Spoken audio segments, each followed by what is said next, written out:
The easy explanation, which we're not going to do today, but we're going to do on Wednesday, is this is the map. You can imagine hiking mountains. If I drop a ball, say a snowball, huge one, on the top, where is it going to go? And that is a pretty cool idea. So concave up, concave down things. Remember, we learned in physics division. Where is the ball going to go? Over here, and then around. Over here, and then deep to this valley. This is what gradient will show me. And this is what this animation shows as well. This animation. Nice. See, I'm dropping the ball, or maybe even several of them, and they will tell me where they're gonna go and stabilize. Stabilization is the final moment when they start moving. So I'm dropping the ball, and these are contour maps, which you don't like so much. And then they show, the derivatives show you, oh, from this place, see contour maps decrease, and then this is the hole or the pit of the valley, of the mountain. That's, or they will stabilize. Some of the balls go down because they get captured by this maybe magnetic field. And they first get into this kind of warp and then go down because this is still a hole. And that is what gradient is about. And it's going to be extremely impressive and amazing to learn those things. So first, let's learn the basics. And the basics are already complicated. So you will have to try to watch videos before the class starting today. That's just definitely my own recommendation. When I was learning this, it was hard for me to learn. Oh, what? That's impossible for us. Huh? No. So that's just to let you know that I chose math major, but even for me that was challenging. The idea, so we're gonna start with gradient first. I'm kind of reversing the order, and I'm first gonna introduce gradient to you because it's more important. Gradient idea is very straightforward. We just learn partial derivatives with respect to x, respect to y, and z and t and so on. Well, why not to put them in order and then name it somehow? So it's just so convenient to have them in the list. F of x, f of y, and so on. So let's create a vector, here it is, with a new sign, upside down triangle, which has a name nabla. We don't really call it nabla, we usually call it del, but the sign is called nabla. And then we call del operator. This will be a collection of all possible derivatives. Nice and convenient. And capital F, I just reminded you, F equals 0 is your surface.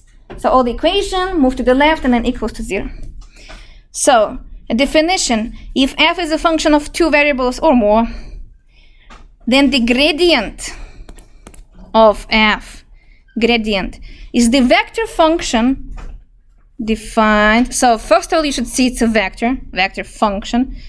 The function swallows partial derivatives and gives you as an output a vector. So that makes sense. It's kind of like derivative vector which is created from partial derivatives. So it's going to be del of f with x and y inside, and then derivative of f with respect to x, comma, derivative of y with respect to y, and you can write it as y and j if you want to. Wikipedia page for you to check out later. Nabla symbol is used here. Remember, it's a vector. Think of it as a derivative vector, just like I told you. It tells you in which direction f is moving. So in your homework 11.4, you will start a little bit with the curves and circles there and contour maps, because each contour map tells you in the direction of x, I'm going down to the pit, but in the direction of y, I'm actually going up, and that is confusing. This vector tells you everything in total. So am I going to the pit or am I going up to the stairs? So like this will combine derivatives in one place. So del f is the rate of change of a relative of f relative to change of position of 2 or 3 dimensions. That change position is vector, not a number. That's just a reminder. Same thing. And we're gonna do an example. The most important thing that we will learn is that del f is always perpendicular to level curves or surfaces. And here's a sketch for you, how it looks like.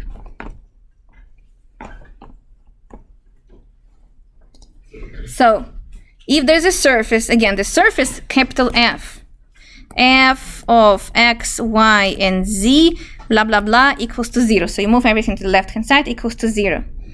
when you find the tangent line, here it is, you find the tangent vector r prime. We just learned that, we tested you in the first exam. So that's a very interesting observation, and there is a fact that if you find the partial derivative with respect to x, this is the partial derivative with respect to x, the partial derivative with respect to y, the partial derivative with respect to z, somehow this vector becomes perpendicular to the level curves. That is very interesting new information, and yeah, I will show you soon why it's so important. So let's practice finding it and see what is going on here. Gradient and level curves. Let's calculate this new thing we just learned about for a given circle. Well, I'm not supposed to tell you it's a circle, but hey. So let's calculate. Let's see if you understand. Should I hide it first? It's fine. Let me hide it. So here's your reading new notation.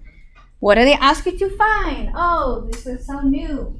Del F. Nothing really too complicated first. You want me to differentiate this with respect to x, that's going to be 2x. With respect to y, that's going to be 2y. And put it in the vector form. In order 2x, 2y. Does it make sense? So for now, that is very good. For now, this should be nice. Can this be on the test? I like this question. This is a good one, right? I like it too. Hope I will try to put it up. Yes. Now, they ask us to plug a number, right? So del F at 1 and 2. So we're going to do parentheses 1 and 2. Now it's going to be equals. So I plug everywhere. X equals 1. So let me rewrite that they want me to plug. Plug x equals 1 and y equals 2. Because f depends on x and y. So that's how I know the order of that. Then it's going to be 2 times 2. 2 times 2, comma 2. Oh, times 1. Yeah. 2 times 1, comma 2 times 2. So that is 2 and 4. Okay, we found that. That is del f or gradient f at a given point. So now we have a circle. Very interesting. We have a circle. A circle that looks like this. F x comma y equals 5. Let's see where the 5 came from. Oh, that's B. Duh. Let me show you where this 5. So we found the direction, and now I want to compare what is happening with the curls. So B. Draw the level curves. The level curve. And I can see most of you are very confused with level curves, so let's practice that. F of x comma y equals 5. Level curves are when you fix the level of your height. Height is your z in 3 dimensions, right? So the moment I made it not a function anymore, it used to be a function, x squared plus y squared. Now it's a number 5. What does it mean? From all possible 3D shapes, I'm fixing the height and like a ninja slicing that height and see what is going to be on that particular height. On that particular height is a circle because f of x comma y equals 5, but we know it used to be x squared plus y squared equals 5. So that is a circle centered at 0, radius square root of 5, right? Yes. Where did the 5 come from? Just I chose it. Oh, okay. That is random. Did you also plug it in and it's not 5? No, yeah, I mean, no, you just fix any. Just randomly, I just had to choose. So let's draw it. From the 3-dimensional picture, I'm making a ninja slice and taking it to the like a petri dish. So now it's a cell on a 2D. You know, that's what I mean. So our body is 3D, but the moment I take a skin cell, put it on a petri dish, I'm taking something from 3D and put it on 2D. This is exactly what we did. We fixed height, so now it's 2D. On 2D level, it's a circle centered at 0, 0. Radius, what radius? 5? Square root of 5. Good job. Square root of 5. So why did we do that? From all the possible level curves, right? We got this one in blue. When we fixed the radius, we chose that particular one. What is important? Let's look at the point. The point 1, 2. 1 is over here. Okay, it's distracting, to be honest. 1, 2 is over here.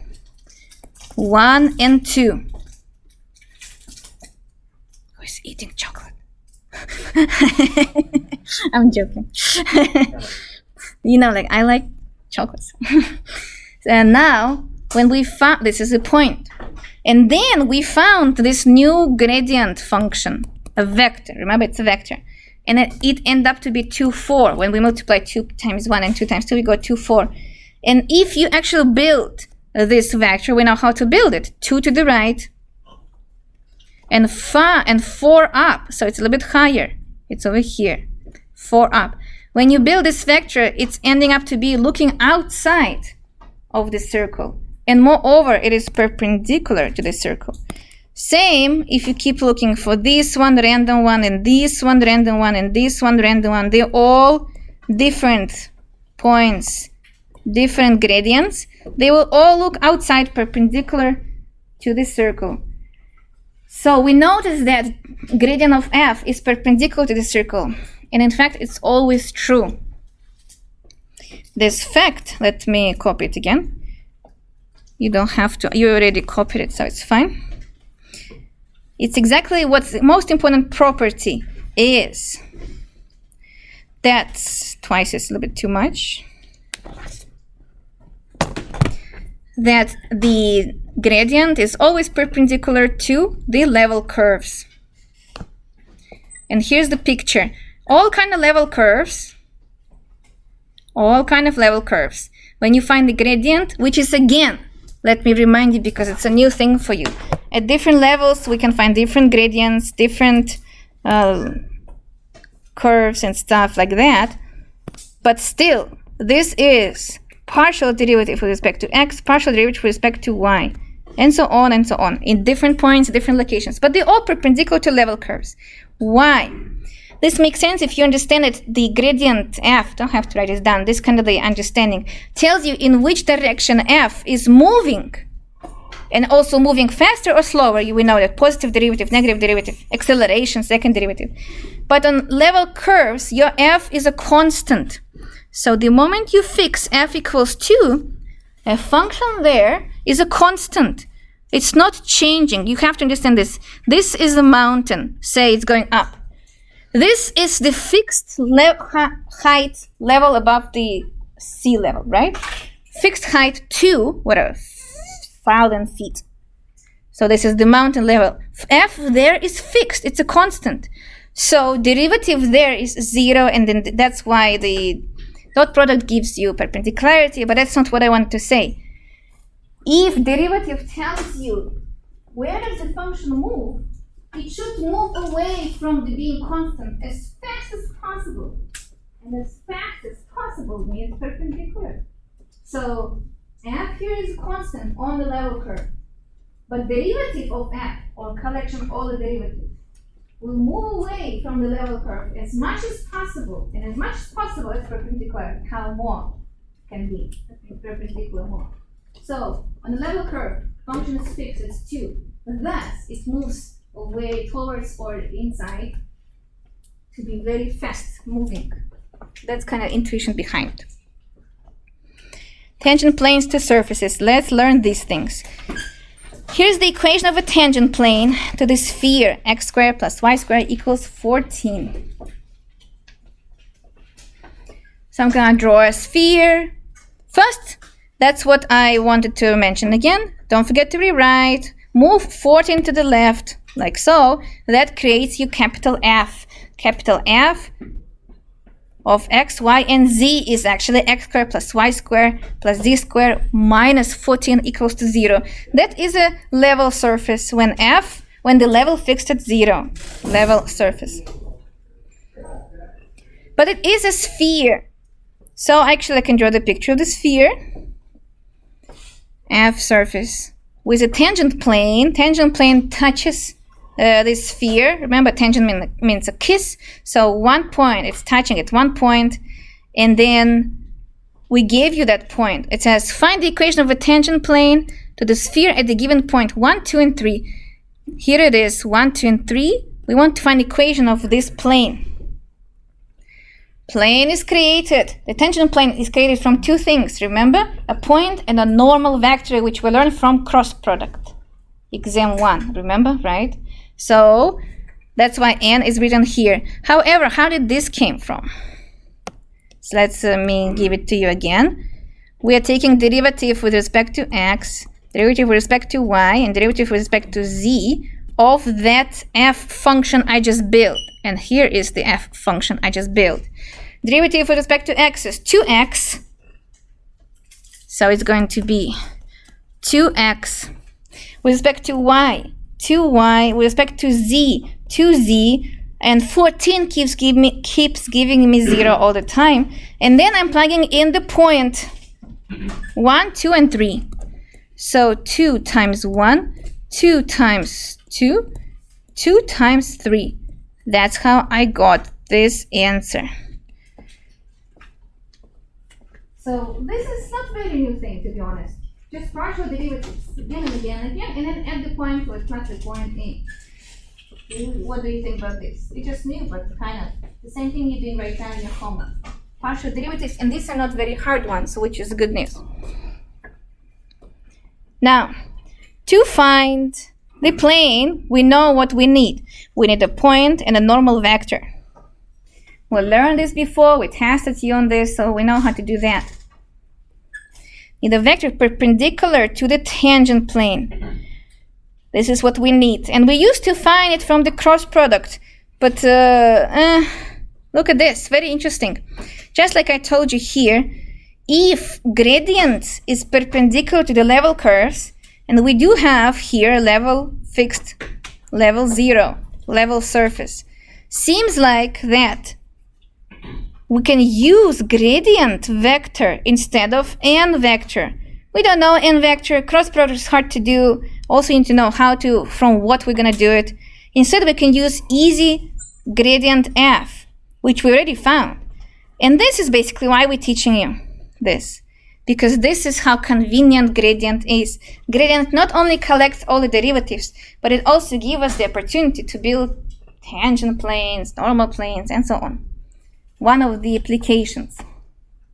So, this is the fact. And the normal vector. Normal vector matched with the gradient vector. Gradient vector at the point. Very interesting. So we found the normal already. I just found it for you. We found f already.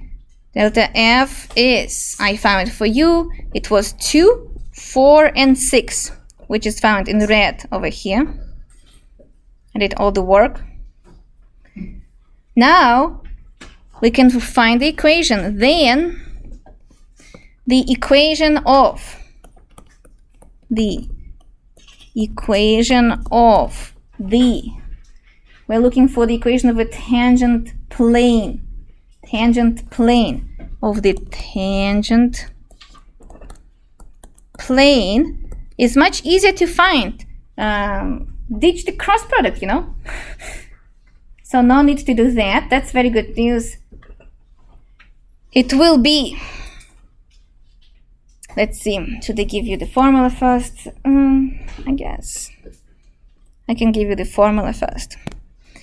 It will be partial derivative with respect to x, which we found in 1, 2, and 3 at the point, right? Times, instead of normal, that used to be normal over here, x minus the point 1 plus partial derivative with respect to y at 1, 2, and 3, y minus the point 2. Partial derivative with respect to y, z at 1, 2, and 3, z minus 3 equals to 0. We found all of this. Well, minus 1, minus 2, and minus 3. These were given points.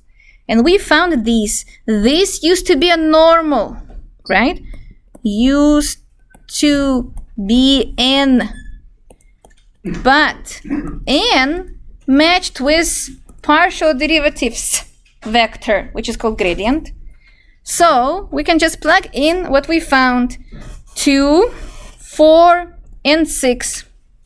So the equation will be 2x minus 1 plus 4y minus 2 plus 6z minus 3 equals to 0. And this is the good answer on the exam. Some of you simplify it, which was nice of you, but it's lots of extra time. I like to keep it like this. In this case, it's very visual that gradient is 2, 4, 6, and shift gives you the point 1, 2, and 3. This is the equation of a tangent plane at the given point with the found gradient f. So we ditched normal vector, very interesting, and it was pretty hard before to find it. So this is a very good tool. It's easier to use, yes. Can I see the step one again? Sure. This one or before? Step one. The step, yeah, this is how we found, kind of like this direction. This is how we found gradient f. Differentiated with respect to x, differentiated with respect to y. So step 1 actually is to move 14 to the left to create f. F should be a function equals to 0, capital F. So that is important, don't forget about this. In this case, negative 14 never helped, but still. Differentiating with respect to each variable, and then we plugged, so I can put a bar, we plugged 2, 4, and 6, like so. Plug. And this is the picture. So tangent plane with the given point, 1, 2, and 3, and instead of n, I should not cross it, it's the same thing. Instead of n, we decided to use gradient at the given point, and it's easier to find. So that's one of the cool applications. Questions? Should I slow down or explain more? Yes? What does the del f represent? It's chain of each part. Yes, exactly. Oh, such a good question. So I'm slowly getting there. The question is very good. So what does it mean? The derivative with it. Oh, I think it's actually next phrase. Yeah. One other question. Okay. Do you always count the vector from the point that you found it at? No, not necessary. Okay. Oh, that's what you mean, from the point. Or do you start from the origin, or is it the point that you're at? Yeah, we'll always go from the point. That's a good question. And soon I will show you why. When we start learning surfaces, so the hand can have top at the bottom, it will go from to. So yeah, very good. It's exactly like such a good question because this will explain it. I got excited with your question, so I will explain it right now. It's a big picture. You're asking about a very big picture how the universe is working. So this is what I'm talking about, and it's exactly perfect with the question. The directional derivatives. Very interesting. So when we start learning vectors, I told you we're gonna look into, you can start writing, but like listening me if you want. Directional, when we start learning vectors, for the first time we learn about direction and magnitude, remember? We never done this before. So we start moving all the calculus knowledge into this direction idea. We learn how to find distance of vectors, derivative with vectors, or whatever, triangles with vectors, area with vectors, arc length with vectors. Oh, actually we're gonna do volumes and areas with double and triple integrals and stuff.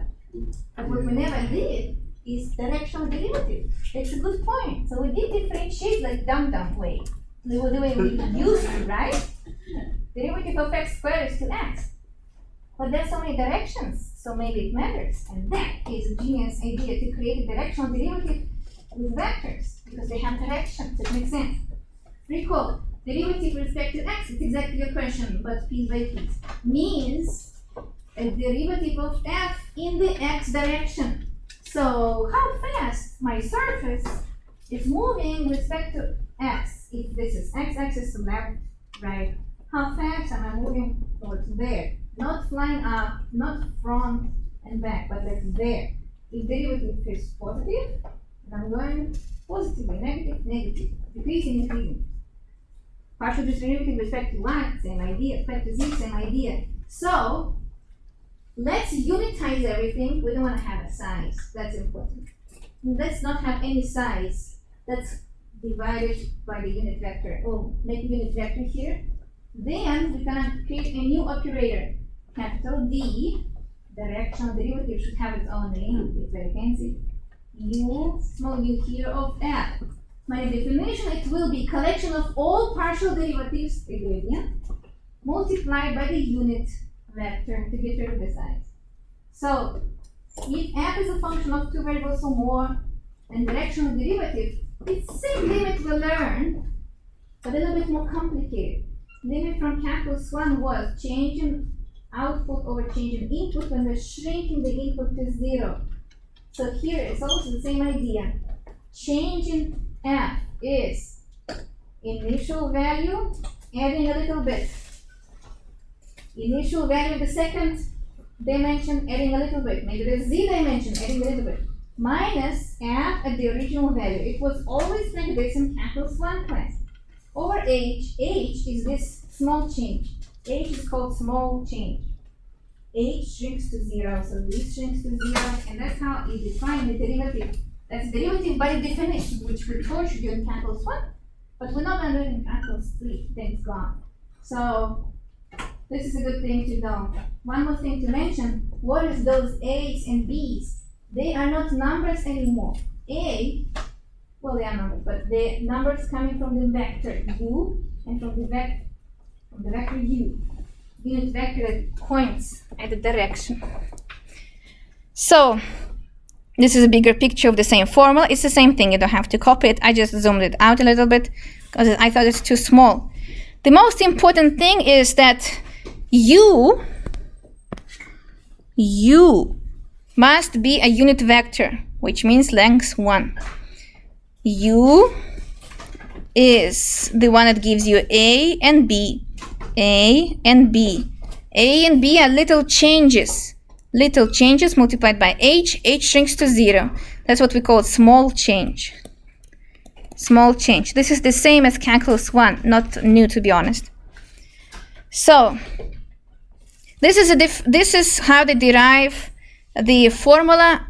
Some people teach it, I don't, so I just paste it for you to learn how they first defined the numerator with a new function, then they differentiated, blah, blah, blah, and they came out with the convenient formulas. So in calculus 1, same thing. We showed you the derivative by the definition with limit, and then we're like, sorry about that, we just wasted the whole thing of your time. Let's learn power rule, product rule, and quotient rule. Remember that. So I just scrolled all of that. And it's nice for you to know how it happened. But here is the shortcut. We don't need to do it by the definition. Of course, nobody does it by definition. The directional derivative has connection with the gradient. Do you see it? Does anyone see it? Yeah. Do you see it? Look at it. So you should see things. You should start slowly seeing things, you know. F with respect to x and y with respect to x. That's exactly the collection of all possible derivatives. X, y, z in 3 dimensions. So this is where this correlation is coming from. The correlation is coming from with the gradient. With the gradient. So remember that in this case, it's a small f. It should be capital F, small f. People did not agree on that. Is a collection of these partial derivatives. And A and B are coming from the unit vector. So that is interesting. Let me see if I can do it in 5 minutes or not. Maybe. So, oh yes, actually there is a small example of which we can do in 5 minutes. Example, or we can finish later if we want to. So find, let's do like so. A.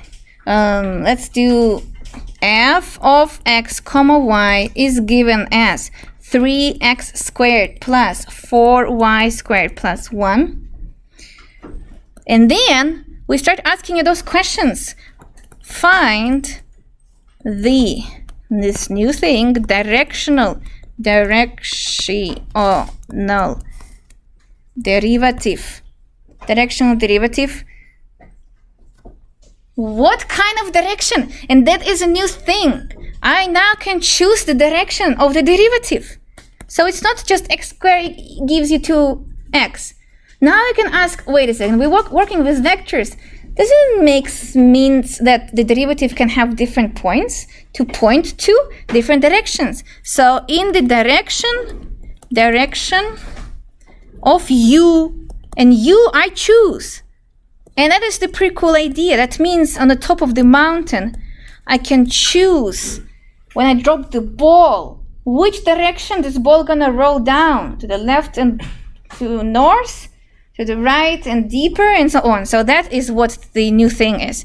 Now we can choose the direction for the derivative. So not just find a derivative, find a directional derivative. Solution. So the definition just said to me that we're gonna call it capital D. U represents the direction. What kind of direction of the derivative will be? F is the function I'm choosing. To find that, I need to do step 1, find the gradient and then multiply it by u. U has to be unit vector, by the way. So sometimes people check, this is unit vector. You cannot do it if it's not a unit vector. Later we're gonna explain you why. So step 1, you find your gradient. Gradient is just derivative with respect to x, derivative with respect to y, derivative with respect to z, m, t, whatever variables we have. 3x squared plus 4y squared plus 1 gives you 6x if only x is important. Now y is important. Gives you 8y with respect to y. Got it. So we already have the answer 2. Directional derivative towards u of the function f will be a dot product of 6x comma 8y multiplied by u, and u is given as 3 over 5 and 4 over 5. Since it's a dot product,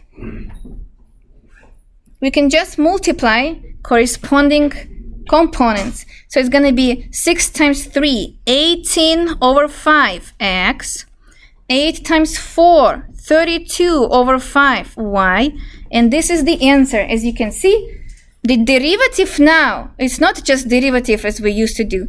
The derivative now are the collections of all partial derivatives multiplied by the direction I chose. So let me finish this with this idea. It was a dot product of a gradient multiplied by the unit vector u. So gradient dot product of the direction. It's dot product, should it be 18 over 5x plus 32 over 31? Oh, that's a good, oh, thank you, yeah. Please fix, yeah, good question. Should be plus. Why did I even make a vector of it? Dot product should give you not a vector, okay? That's why it's a scalar product. Scalar. Please fix that. Thank you that you caught that. Scalar. That is a very good ending. So good job. We're gonna move on. Watch videos and keep working hard. Let me just